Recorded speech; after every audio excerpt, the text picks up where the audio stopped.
மச்சான் ஒரு நிமிஷம் நான் சொல்றத கேளுடா. ஆமா அத்தான், ஒரு 2 நிமிஷம் உங்ககிட்ட பேசணும். சொல்லுங்க, என்ன சொல்லணும்? அத்தான், நடந்ததெல்லாம் நடந்துருச்சு, இனி எதையும் மாத்த முடியாதுல்ல.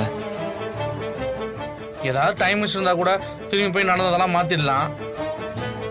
அந்த டெக்னாலஜிலாம் இன்னும் நம்ம ஊருக்கு வரவே இல்லடா மச்சான். அதனால அதனால நீ சொல்றா. அத்தான், தமிழ் நல்ல பொண்ணு தானே, அவங்க நீங்க நினைக்கிற மாதிரி இல்ல அத்தான். நம்ம குடும்பத்தை அனுசரிச்சு பார்த்துப்பாங்க, உங்களுக்கு நல்ல துணையா இருப்பாங்க, நல்ல அறிவாளி, அன்பான பொண்ணு. இதுக்கு மேல ஒரு பொண்ணு அமையறதெல்லாம் ரொம்ப கஷ்டம் அத்தான். அதனால நீங்க தமிழ ஏத்துக்கிட்டு. சேது, உனக்கும் எனக்கும் எத்தனை வருஷம் பந்தம்? அத்தான், சின்ன வயசுல இருந்து 2 பேரும் ஒன்னாதானே வளர்ந்தோம்.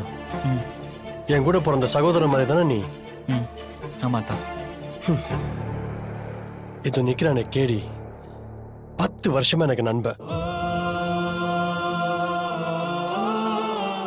ஜானு எனக்கு யாருன்னு உங்க 2 பேத்துக்கும் நல்லா தெரியும்ல.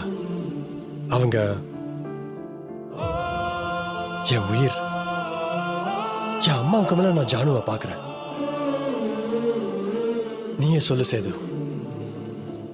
இந்த உலகத்துல அதிகமா நேசிக்கிற ஒருத்தவங்க, அதிகமா நம்புற ஒருத்தவங்க ஓ முதுகுல குத்துறப்போ உனக்கு எப்படி இருக்கும்?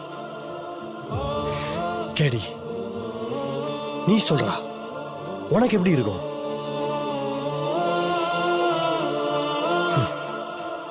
டேய், நான் தமிழை நம்பினேன்லடா. ஆமா, தமிழை நம்பின அளவுக்கு இதுக்கு முன்னாடி யாரையாவது கண்மூடித்தனமா நம்பியிருக்கேனடா? அதுக்கு பதிலுக்கு அவ என்ன பண்ணா? எனக்கு நம்பிக்கை துரோகம் பண்ணாடா. அதை எப்படி மறக்க முடியும்? அதை எப்படி மன்னிக்கிறது? அது இல்லத்தான், சந்தர்ப்பமும் சூழ்நிலையும். எந்த சூழ்நிலை வந்தாலும் கொடுத்த நம்பிக்கையை காப்பாத்துறதாண்டா ரிலேஷன்ஷிப்போட அழகே. அது அவ செய்யல. அவ கழுத்துல தாலி கட்டுறப்போ ஜானு என் கூட நிப்பாங்கன்னு நினைச்சேன். கை விட்டுட்டாங்க.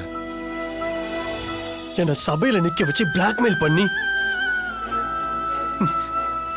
ஒரு பொம்மை மாதிரி அவங்க டியூனுக்கு என்ன ஆட வச்சாங்க. அப்ப நான் யாரு? என்னோட எமோஷனுக்கு என்ன மரியாதை? நான் கடைசி வரைக்கும் மத்தவங்க பேச்சு கேட்டு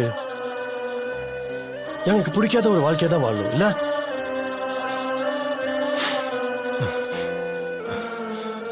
இல்லடா, அது நடக்காது. அது நடக்கவே நடக்காது. இது ஏன் வாழ்க்கை, என் இஷ்டப்படிதான் நான் வாழ்வேன். அதை யாராலையும் மாத்த முடியாது. மச்சான், டேய், தமிழுக்கு சப்போர்ட் பண்ணி பேசுறதா இருந்தா வெளில போங்கடா. Get out. அத்தான், இப்போ வெளில போறீங்களா இல்லையா?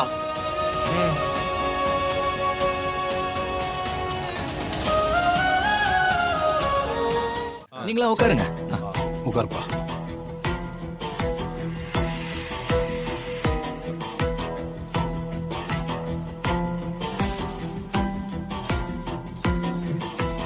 அம்மா வணக்கம். அம்மா வணக்கம்மா. வாங்க உட்காருங்க, உட்காருங்க. சரிம்மா.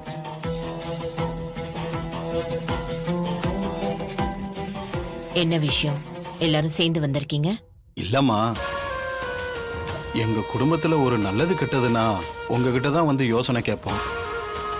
பெரிய பெரிய பிரச்சனை எல்லாம் நீங்க பேசி விடுவீங்க.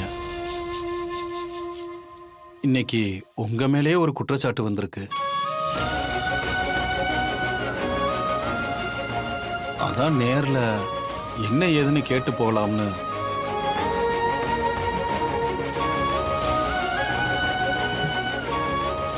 என் மேல குற்றச்சாட்டா? என்ன?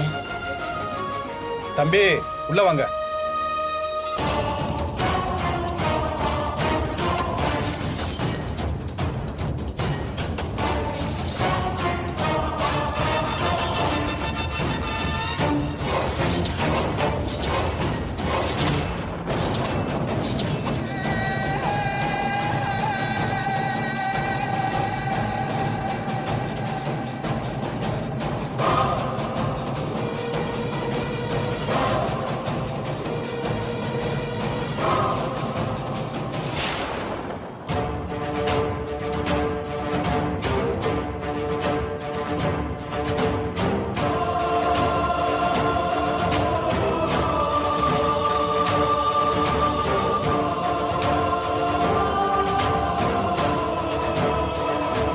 என்னம்மா ஒண்ணுமே செய்யாத மாதிரி பேசுறீங்க?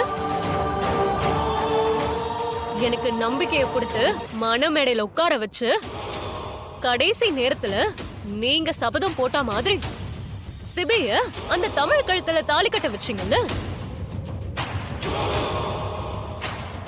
அது எனக்கு பண்ண எவ்வளவு பெரிய துரோகம். அது மட்டுமா, எங்க குடும்பத்துக்கே அவமானம். எங்க சொந்த பந்தம்லாம் எங்களை எவ்வளவு கேவலமா பாக்குறாங்க தெரியுமா? ச்சே, வெளியே எங்களால தலை கட்ட முடியல.